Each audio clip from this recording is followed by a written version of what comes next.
Hey everybody, I'm here today to show you and tell you how to clean a dirty eraser.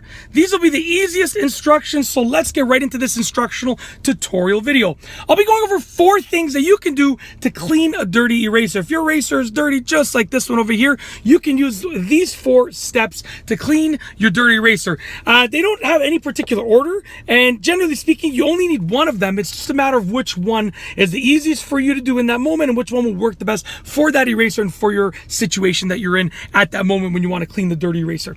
All right, without further ado, we are going to begin starting off with number 1. Number 1 is rub the dirty part on scrap paper. So literally, this part of the eraser is dirty, right?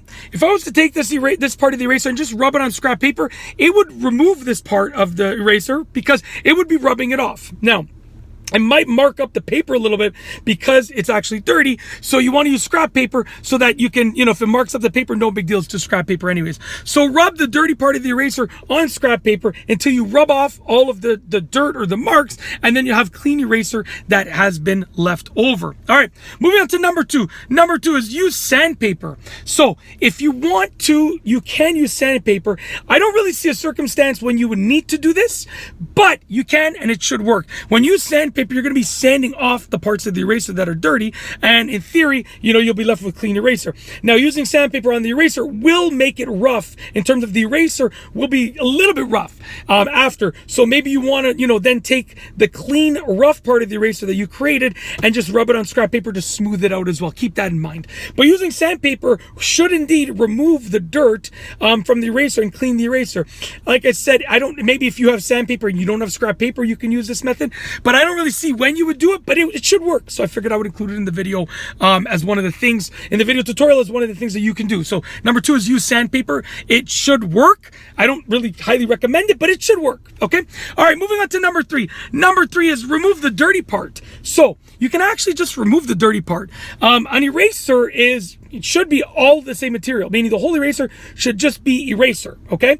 So basically, if you remove the dirty part, then you're going to be left with just more eraser, less eraser, but it's like you're going to be left with more eraser remaining. It will be less than you had originally, but more eraser will be remaining. So let's say I wanted to remove this dirty part right here. You can use whatever method you want to remove it, but you can actually literally use your fingers. Depending if it's a soft eraser, you can take your fingers and you might even be able to just break off the dirty part, right? That's an idea. But whatever you're doing to remove the eraser, I gotta say this, whatever you're doing, whatever method you're using to remove the eraser, I said use your fingers, right? There are other methods available, obviously. Whatever method you are using and choosing to remove the eraser, make sure you are doing it safely. Make sure you are being as cautious as you could possibly be. You are thinking about safety at the forefront of your mind as a top priority, and you are being as safe as you can possibly be when you're doing it. And obviously, if you need help, ask for help, from someone that is more experienced in whatever it is that you're doing to remove that dirty part of the eraser. So obviously, just be as safe as possible, okay? If you need help from someone else, ask for help. If you're not comfortable doing it and you feel like you're even the slightest bit unsafe, don't do it. Don't do it. There are other ways. Don't do it. So that's all. Safety is number 1. Always remember that. That's what I mean to say when it comes to removing part of the eraser. All right, we're moving on. I've said enough about that. We're moving on to number 4, the last one for this video. Number 4 is wipe it with a damp cloth. So you can actually take a cloth and you can wipe down the dirty part of the eraser. Now this is useful if you don't want to lose part of the eraser. So this has like a design on it, right? If I wanted to keep the design but I wanted to remove the dirt, I could take a damp cloth and just wipe off the dirty part, and it should keep it the same size and keep the design intact while cleaning it, okay? The dirtier it is, the more that you're gonna have to wipe it. If it's just a little bit dirty, it's probably would take a quick wipe, but if it's severely dirty, it's gonna take more wiping. And that's truly it. If you want to clean your dirty eraser, I've shown you and told you exactly how to do it. Hopefully you enjoyed this video tutorial. I tried to keep it short and sweet and straight to the point, and I truly hope that you enjoyed watching it. Hopefully found it a little bit educational, a little bit entertaining, and hopefully my fast talking was not too fast for you to follow along with. And that's all I have to say, truly. So yeah, with nothing left to say, we're going to officially roll the outro.